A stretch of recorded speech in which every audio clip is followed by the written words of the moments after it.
नमस्कार दोस्तों, कहानियों के सफर में आपका स्वागत है। मैं हूं आपका सूत्रधार, आपका दोस्त। आज जो मैं दास्तां लेकर आपके सामने आया हूं वो सिर्फ एक कहानी नहीं है, बल्कि इंसानी फितरत की उस सबसे नाजुक और खतरनाक पहलू का आईना है जिसे हम अहंकार कहते हैं। अक्सर हम सुनते हैं कि खूबसूरती और ताकत ऊपर वाले की देन है, मगर जब इंसान इसे अपनी कमाई समझने लगता है तो वहीं से पतन की शुरुआत होती है। तो चलिए वक्त के पहियों को थोड़ा पीछे घुमाते हैं और चलते हैं कि ऐसे दौर में जहां तलवार की खनक और पायल की झनकार के बीच एक बहुत बड़ा तूफान पड़ रहा था। अपनी आंखों को मूंद लीजिए और मेरे शब्दों के सहारे चली उस सुनहरे साम्राज्य की ओर जिसका नाम था रत्नगढ़। रत्नगढ़ नाम सुनते ही जहन में हीरो की चमक और सोने की दमक आ जाती है ना। राज वाकई ऐसा ही था। यहाँ की हवाओं में चंदन की खुशबू थी और नदियों में कलकल करता मीठा पानी। लेकिन इस राज्य की सबसे बड़ी चर्चा इसके खजाने को लेकर नहीं थी, बल्कि यहाँ की राजकुमारी को लेकर थी। नाम था राजकुमारी सौदामिनी। सौदामिनी यानी बिजली, और वाकई उनका व्यक्तित्व किसी कड़कती हुई बिजली से कम नहीं था। विधाता ने सौदामिनी को गढ़ते वक्त मानो फुर्सत के सारे पल खर्च कर दिए थे। उनकी सुंदरता ऐसी थी कि महल के आईने भी उनके सामने आते ही शर्माते थे। संगमरमर पर तराशा हुआ बदन, हिरनी जैसी बड़ी बड़ी आंखें जिनमें गहरा समुंदर छिपा था, और बाल ऐसे मानो अमावस की काली रात पिघल कर उनके कंधों पर आ गिरी हो। लेकिन दोस्तों, कुदरत का एक उसूल है, जो जहां बहुत कुछ देती है वहां कभी कभी कुछ छीन भी लेती है या फिर इम्तिहान कड़ा कर देती है। सौदामिनी के पास सिर्फ रूप ही नहीं था, बल्कि भुजाओं में 100 हाथियों का बल भी था। बचपन से ही उन्होंने गुड़ियों से खेलने के बजाय तलवारों से खेलना पसंद किया। जिस उम्र में लड़कियां कसीदे करना सीखती है, उस उम्र में सौदामिनी बड़े बड़े योद्धाओं को धूल चटा रही थी। महाराज विजय सिंह अपनी बेटी के इस प्रतिभा पर फूले नहीं समाते थे, लेकिन पिता का यही लाड़ प्यार और दरबारियों की दिन रात की चापलूसी ने सौदामिनी की अंदर के साथ जहर घोल दिया था, जिसका नाम था घमंड। सौदामिनी को लगने लगा था कि इस पूरी सृष्टि में वो सर्वश्रेष्ठ है। न मेरे जैसा कोई सुंदर है, न मेरे जैसा कोई बलशाली। या वह हम धीरे धीरे उनका स्वभाव बन गया। वो अपनी दासियों से बात करती भी तो ऐसे जैसे किसी कीड़े मकोड़े को देख रही हो। अगर कोई राजकुमार शादी का प्रस्ताव लेकर आता तो उसे महल जूत की चुनौती देती, और वो जब राजकुमार हार जाता तो सौदामिनी भरे दरबार में उसका मुकुट अपने पैरों से कुचल देती और ठहाका लगाकर हंसती। सोचिए उस वक्त उस राजकुमार के दिल पर क्या गुजरती होगी। लेकिन सौदामिनी को दूसरों के दिल से कोई वास्ता नहीं था। उन्हें तो बस अपने अहंकार की भूख मिटानी थी। कहानी में मोड़ तब आता है जब रतनगढ़ में बसंत उत्सव की तैयारियां चल रही थी। पूरा नगर सजा हुआ था। दूर दूर से कलाकार, व्यापारी, साधु संत आए हुए थे। इसी भीड़ में एक बेहद साधारण सा युवक भी आया था। नाम था केशव। केशव देखने में तो कोई बहुत बड़ा जोधा नहीं लगता था। दुबला पतला शरीर, चेहरे पर एक शांत मुस्कान और हाथों में एक बांसुरी। वो एक बंजारा था जो कहानियां सुनाता और गीत गाता फिरता था। उस दिन दरबार लगा हुआ था। सौदामिनी अपने स्वर्ण सिंहासन पर बैठी थी। उनके तीवर में वही पुराना गरूर था। तभी केशव दरबार में दाखिल हुआ। उसने न तो झुककर सलाम किया और न ही राजकुमारी की खूबसूरती के कसीदे करे। उसने बस महाराज को प्रणाम किया और अपनी बांसुरी बजाने की अनुमति मांगी। सौदामिनी की भवें तन गई। उन्हें कड़कती आवाज में कहा, ए बंजारे, तुझे पता नहीं कि तू किसके सामने खड़ा है? तू यहाँ लोग मेरी इजाजत के बिना सांस भी नहीं लेते, और तू सीधे बांसुरी बजाना चाहता है? पहले मेरी सुंदरता की तारीफ में तू शब्द का, फिर सोचूंगी। पूरे दरबार सहम गया, लेकिन केशव के चेहरे पर रत्ती भर भी सिकर नहीं आई। उसने बहुत ही सहजता से, जैसे वो किसी बच्चे को समझा रहा हो, कहा, राजकुमार जी, तारीफ तो उसकी की जाती है जिसे खुद पर शक हो। सूरज कभी नहीं कहता कि मेरी तारीफ करो, वो बस चमकता है। और रही बात सुंदरता की, तो वो तो देखने वाले की आंखों में होती है, चमक में नहीं। और ताकत वो नहीं जो दूसरों को झुका दे, ताकत वो है जो गिरते को उठा ले। ओह दोस्तों, आप कल्पना कर सकते हैं कि वहां क्या हुआ होगा। जैसे किसी ने बारूद के ढेर पर जलती हुई तीली फेंक दी हो। सौदामिनी का चेहरा गुस्से से लाल हो गया। उन्होंने अपनी म्यान से तलवार खींच ली। जुबान लड़ाता है मुझसे? तुच्छ प्राणी, मैं यह बीत रस्सी धड़ से अलग कर सकती हूँ। केशव ने अब भी अपनी मुस्कान नहीं छोड़ी। उसने कहा, तलवार चलाना तो बहुत आसान है राजकुमारी, शरीर को मारना वीरता नहीं है। अगर आप सचमुच इतनी ताकतवर है तो मेरे मन को हरा कर दिखाइए। मैं अब कुछ चुनौती देता हूँ।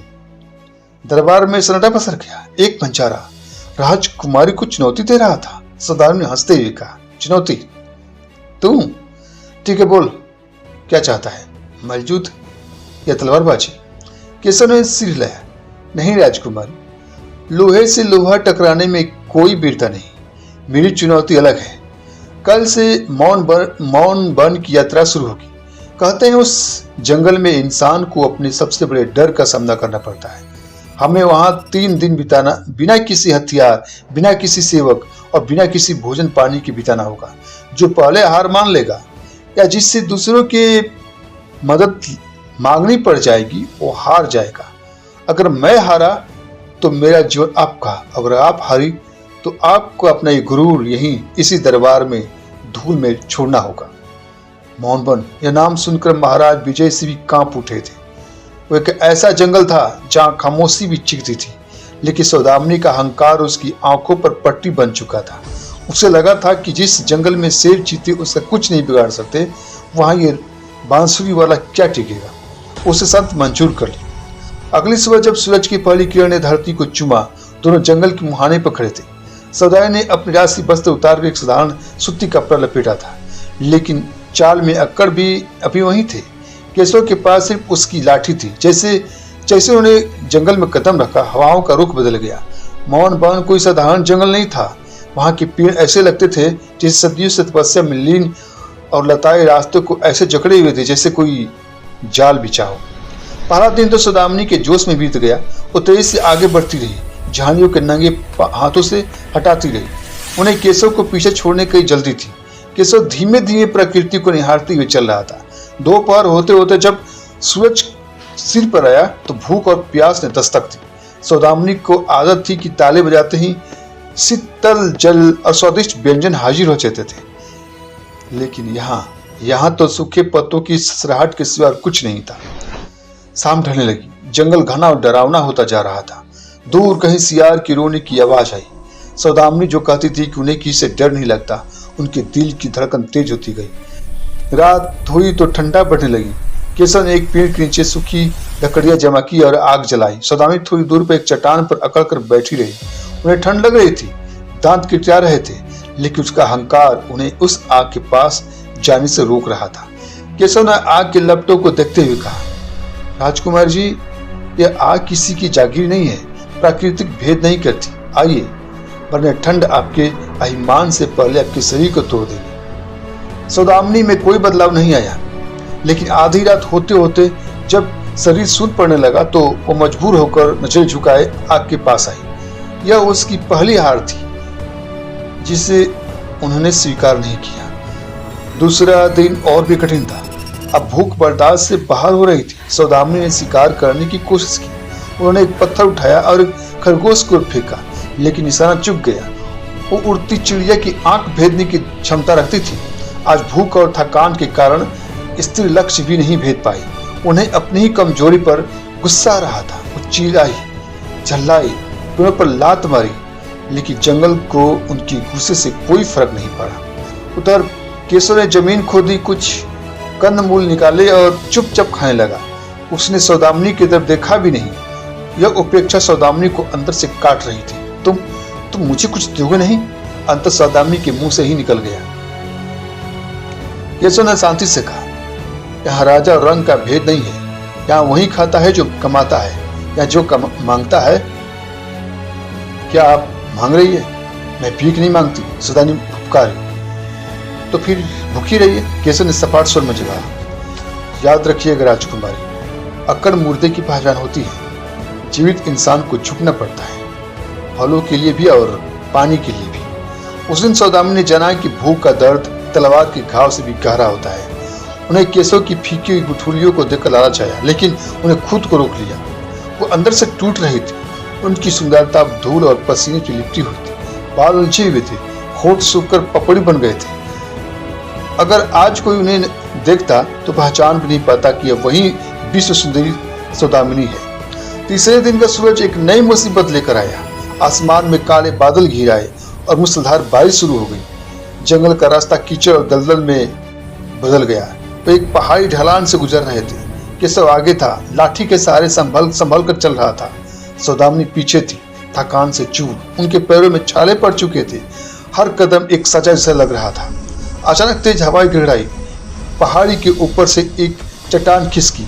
सौदामिनी बचने के लिए पीछे हटी, लेकिन गिल्ली मिट्टी पर उसका पैर फिसल गया। उसके मुंह से चीख निकली और लुढ़कती हुई खाई की ओर गिर गई। किस्मत ने उन्हें एक पेड़ की बाहर निकली जड़ को पकड़ा दिया। अब दृश्य देखिए, नीचे गहरी अंधेरी खाई और गिरने का मतलब निश्चित मौत थी। ऊपर फिसलन भरी ढलान और बीच में लटकी हुई महान जोधा सौदामिनी।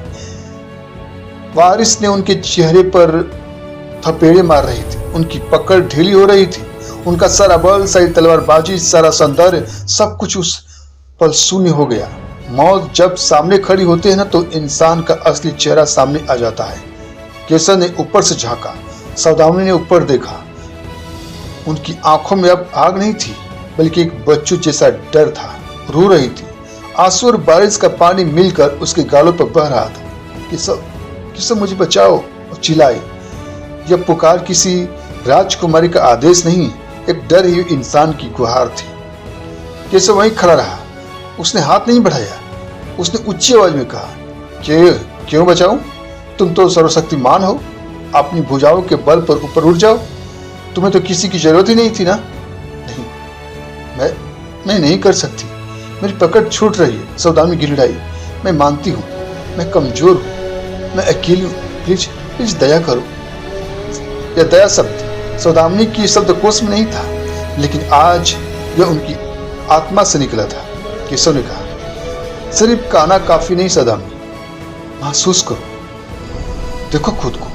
तुम इस विशाल प्रकृति के सामने धूल के कण के बराबर भी नहीं हो। तुम्हारा रूप, तुम्हारा बल, सब नश्वर है। जो आज है कल नहीं होगा। क्या तुम अपने उस झूठे खोल को त्यागने के लिए तैयार हो? हाँ, मैं त्यागती हूँ। मैं कुछ नहीं हूँ, मैं बस जीना चाहती हूँ। सौदामिनी फूट फूट कर रो पड़ी। उस पर खाई में गिरने से पहले ही उसका अहंकार गिरकर चकनाचूर हो गया था। तब केशव ने लाठी नीचे की।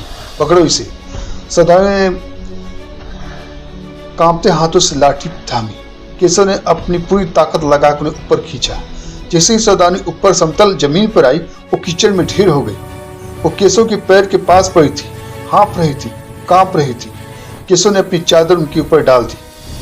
बारिश थम चुकी थी, लेकिन सौदामिनी के ऊपर का तूफान अब जाकर शांत हुआ था। वो कीचड़ में बैठी रही, सिर झुकाए। आज उन्हें शर्मिंदा नहीं, बल्कि एक अजीब सी मुक्ति महसूस हो रही थी। वो भारी बोझ, जिसको अहंकार समझकर ढो रही थी, उतर चुका था। उसने धीरे से सिर उठाया और केशव की ओर देखा। तुम जीत गए केशव, और मैं हार गई। सिर्फ शर्त नहीं, मैं खुद से हार गई। केशव ने उसके पास जमीन पर ही बैठ गया। उसने बहुत ही नरमी से कहा, नहीं राजकुमारी, आज तुम नहीं हारी हो, आज तुम जीती हो। उस सौदामिनी को जो उस महल की दीवार और अपने घमंड की कैद में थी। देखो, ये जंगल, ये बारिश, ये मिट्टी, ये सब तुम्हारे दुश्मन नहीं थे। ये सिर्फ तुम्हें आईना दिखा रहे थे। असली ताकत दूसरों को हराने में नहीं, बल्कि सबके साथ मिलकर चलने में है। और असली सुंदरता उस करुणा में है जो अब तुम्हारी आंखों में मुझे दिखाई दे रही है। जब वे 3 दिन बाद रतनगढ़ वापस लौटे तो नजारा देखने लायक था। दरबार सजा हुआ था और महाराज और दरबारी बेसब्री से इंतजार कर रहे थे। उन्हें उम्मीद थी कि राजकुमारी केशव को रस्सियों में जकड़ कर लाएगी, लेकिन जब द्वार खुला तो सब सन रह गए। आगे आगे केशव चल रहा था और उसके पीछे राजकुमारी सौदामिनी। न उसके सिर पर मुकुट था, न चाल में तलखी। उनके कपड़े मैले थे, लेकिन चेहरे पर एक ऐसा तेज था जो पहले कभी नहीं दिखा गया। शांति का तेज। सौदामिनी सीधे अपने पिता के पास गई। महाराज विजय ने देखा कि उनकी बेटी बदल गई है। सौदामिनी ने पिता के चरण स्पर्श किए। जो उन्होंने सालों से नहीं किया था। फिर वो केशव की ओर मुड़ी और दरबार के सामने हाथ जोड़कर कहा, मैं क्षमा चाहती हूँ, आप सबसे और खुद से भी। मैं एक भ्रम में जी रही थी कि मैं इस दुनिया की स्वामिनी हूँ, लेकिन इस यात्रा ने मुझे सिखाया कि मैं भी आप सब की तरह हाड़ मांस की एक साधारण इंसान हूँ। मेरी ताकत मेरी रक्षा के लिए है, दूसरों के जुल्म करने के लिए नहीं। और मेरा रूप यह तो ईश्वर का दिया हुआ एक अस्थायी उपहार है। उन्होंने अपनी तलवार निकाली और केशव के कदमों में रख दी। शर्त के मुताबिक मेरा जीवन अब आपका है केशव। केशव मुस्कुराया। उसने झुककर तलवार उठाई और वापस सौदामिनी को थमा दी। उसने कहा, मुझे आपका जीवन नहीं चाहिए राजकुमारी, मुझे तो बस वो इंसान चाहिए था जो उस पत्थर की मूर्त के अंदर छिपा था और मुझे मिल गया। अब इस तलवार का इस्तेमाल रक्षा के लिए कीजिएगा, भय फैलाने के लिए नहीं। और जानते हो दोस्तों, उस दिन के बाद क्या हुआ? केशव जो वास्तव में कोई साधारण बंजारा नहीं था, बल्कि पड़ोसी राज का एक विद्वान विद्वान राजकुमार था जिसने भेष बदल रखा था। उसने सौदामिनी का हाथ हमेशा के लिए थाम लिया। लेकिन यह मिलन दो ताकतों का नहीं बल्कि दो दिलों का था। सौदामिनी अब भी जुदा थी, लेकिन अब वो घायल सैनिकों के घाव खुद धोती थी। वो अब भी सुंदर थी, लेकिन अब उसकी सुंदरता उनकी मुस्कान, उनकी दया में झलकती थी। तो दोस्तों, इस कहानी से हमें क्या शिक्षा मिलती है? यही कि अहंकार वो दिमाग है जो सोने के महल को भी खोखला कर देता है। हम चाहे कितने भी बड़े, कितने भी सफल या कितने भी सुंदर क्यों ना हो जाए, हमें अपने पैर हमेशा जमीन पर रखने चाहिए। क्योंकि जब वक्त की आंधी चलती है तो बड़े बड़े बरगद उखड़ जाते हैं, लेकिन जो घास झुकाना जानती हो वो बची रहती है। जो घास झुकना जानती है वो बची रहती है। अपने अंदर झांकिए, कहीं कोई सौदामिनी तो नहीं छिपी है। अगर है तो उसे मौन वन की यात्रा पर भेजने की जरूरत नहीं, बस थोड़ा सा झुककर, थोड़ा सा मुस्कुराहट देखिए, यह दुनिया आपको अपनी सी आंखों पर बिठाएगी। आज के लिए बस इतना ही। अगली बार मिल लूंगा एक नई दस्ता, एक नए जज्बात के साथ। तब तक के लिए अपना ख्याल रखिएगा और हाँ, घमंड से दूर और अपनों की करीब रहिएगा। शुभ रात्रि।